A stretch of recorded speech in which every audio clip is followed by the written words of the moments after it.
alam dunia geus paciweung bencana datang ngeureyeung nu maksiat beuki maceuh nu ibadah beuki eueuh. Ieu wali kajajaden ieu gele ulah jauh-jauh lah, ulama guru almarhum Abah Kidahlan Tanjakan teh pantat tadi nama dalangnya nama sukuna teh kieu bae mun magahan ngaji sanajan bari keur maca takrib kieu suku nu katuhuk kieu teng atuh urut dalang jadi ka bawa bae urut dalang teh ka bawa bae jadi geus kikian bae tah jeung nya nama kajen guru mah ge asal ngadenge bae kecerek aja kikian bae. Jadi eta teh ngaranna naon kitu ngaranna otomatis spontanitas otomatis. Nah Kidahlan teh kabelah dieuna ngaji sanggeus ngaji boga guru toriko saha guruna Ki Husein Carita teh saha guruna Ki Asnawi Caringin saha guruna Kiai Abdul Karim saha guruna Ki Ahmad Khotib Sambas terus kadituna datang ka Abdul Qadir Jailani. Tah Kidahlan kumaha tah riwayatna lah saknya teh ieu mah endek hirup biasa bae sederhana mun aya tatanggana hajatan kemudian deuk nanggap golek atawa orkes nyana milu nyana teh nyieun panggung mama nek ngabantuan saknya teh nyieun panggung atuh dibantuan ku mama kan mumahon atuh waktu ngetrek bae ngetrek nu boga hajatna mama teu kudu milu henteu mama mandek milu bae aju mama atuh geus geurang beusi henteu mama ge deuk nongton sakena teh di dieu atuh pancak nu boga imah teh daripada ditonton ku mama mah batalkeun budak orkes isin aing nyieun panggung tapi orkes dibatalkeun hebat jasa Pak atuh urang mah mun ngabantuan bunga heuni atuh kang nu boga imah ge bener kabeneran ieu ke jogetnya pentingnya guys hiji kadua kumata lamun diondang dogi almarhum ye Abah kula Kidahlan lamun diondang aya bupati datang bae nya nama datang dihareup disadiakeun kursi hareup kumata datang bae ka tempat ka forum nya nama haju bae ngelup beres aya beres di tangga doa ditoer aya ieu cenah dipersi ngadoa ngadoa Rabbana atina fid dunya hasanah wa fil akhirati hasanah wa qina adzaban alhamdulillah bubar mun ditanya mama tadi kumpulan rapat atau kumpulan atau tadi aya nyaritakeun teu nyaho mama mah hees ya jadi hadir dengan hees urang mah dipetakeun teh di ngaji lain di nu kos kitu di ngaji mun ditanya teh tadi ngaji naon dicaritakeun tanyakeun ka batur emang guna aing mah hees bah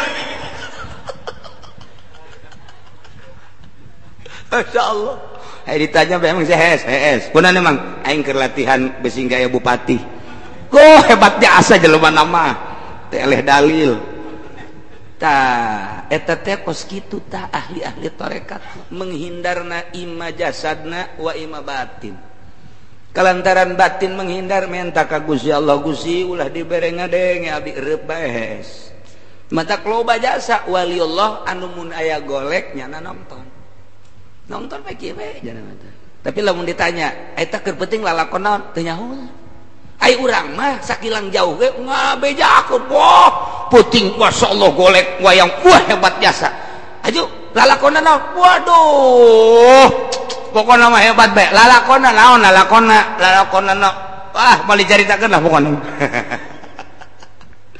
eta kalibu sada cenah eta lalakonna teh hebat biasa urang mah nyaho ka lalakonna wali mah nonton tapi teh nyaho mun ditanya biduanna sabaraha di orkes wallahu a'lam urang mah jauh ge kajawan 5 biduanna wah nu hiji mah goyangna lalat jasa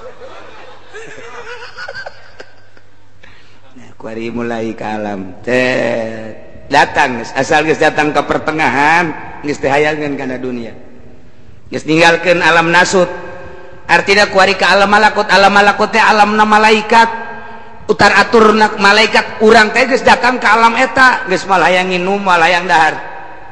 Kok bisa kitu teh? Aya babacaanana cukup di mana dahaga subhanallah, cukup di mana-mana lapar alhamdulillah, cukup di mana-mana capek Allahu akbar.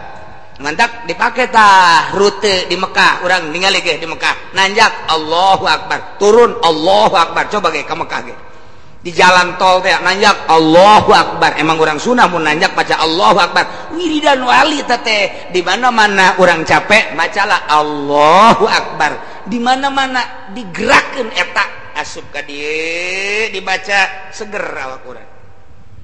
Kok bisa kitu sih pan teu urusan awak? Ku teh geus teu urusan awak nu diurusan teh ruh. Lantaran ruhani nu diurusan ku urang, ruh urang bisa menjelma. Plek orang bisa ngobrol jeung ruh urang sesuai jeung makom-makomna. Nu bisa hiji, bisa dua, bisa tilu, bisa opat. Bung Karno di Jakarta dibawa ka Digul ngobrol di Jakarta, dan berbagai ulama-ulama di zaman harita Habib para habaib di Tanah Abang ngobrol jeung Bung Karno. Bung Karno na keur di Digul. Kok bisa gitu sih? Iyalah, percaya teu percaya itulah perjalananna. Ku hari geus datang ke alam malakut, nampe kadinya tak datang ke hakikat. Urang mulai berangkat melalui jalan ke alam lahut, alam serba hakikat apa didinya. Geus jaho jasa kana hakikat kos Kangjeng Nabi Isa tadi atau Kangjeng Nabi urang, ieu diciptakeun kieu hakikat anu, ieu kieu hakikat anu, ieu kieu hakikat anu. Geus teropong kana hiji materi, hiji benda dan lain sebagainya nyaho kana hakikatna ngan teu meunang bebeja. Sasar mun meunang bebeja. Nah, geus datang ku ari kadinya, deuk percaya atawa henteu? Lumantak cek kamari. Lamun jelma wa malam yaduk haja can datang ka nyicipan kadinya walam yasadhu can pernah bahwa amal basira mut mata hatena buta. Teu datang kadinya buta mata hate kos urang buta mata hate, ana buta mata hate mahrumun an musyahadatil haq. Urang teh kahalangan tina neuleuh ka Allah, neuleuh laut bae nu kadeuleuh, deuleuh gunung bae nu kadeuleuh, deuleuh jelema bae nu kadeuleuhna. Teka deuleuh Allah lantaran can pernah ku urang dititi ka ditu, can pernah diambah ku urang teh sebab urang can solo. Nah nu kadeuleuh teh eta bae paling ge urang kebesaran Allah ge lisan doang. Maha besar Allah, kaya Allah, lisan doang teu datang ka hate lantaran teu karasa. Beda lirikanana jelema nu geus datang ka dinya mah, beda dengeunna jelema nu geus datang ka dinya mah. Na ieu mahrumun an musyahadatil haq wala yaqamu hadhil asrar, teu paham kana ieu rahasia-rahasia, wala yukuha moal bisa nyicipan ka dinya illa man sahibar rijal, kecuali jelema nu babarengan heura jeung ahlina. Moal datang urang teh kudu ngabarengan guru bae, guru salat milu, guru ka mana milu. Naon sebabna? Lantaran ieu tingkah guru teh bakal jadi ilmu ka murid. Engke ge satu ketika aya keanehan nuturkeun guru aya keanehan pasti bae. Satu ketika orang aneh, jika aku gitu, jika gitu. Sehari-harina mah biasa beja dahar, sehari-harina mah biasa beja salat kos kitu, ngobrol aja biasa. Satu ketika urang berangkat, timimiti berangkat teu hees. Haju daharna saeutik, peutingna teu hees deui. Begitu ku urang diteliti jak tilu peuting guru urang teu hees. Aing mah molor bae. Kakarat, oh jaheul nya. Apa iya, apa henteu? Apa iya, apa henteu? Terserah. Satu ketika aya bae kaistimewaan anu timbul, anu tembong, nu urang teh kok nyana teh berangkat teh anu peuting teh hees. Ngobrol jeung si anu saksi lain. Isukna berangkat deui, isuk peutingna teh hees deui, isuk peuting teh hees deui. Jaheul nya. Kek kumaha ieu? Apakah nyana makan ekstasi?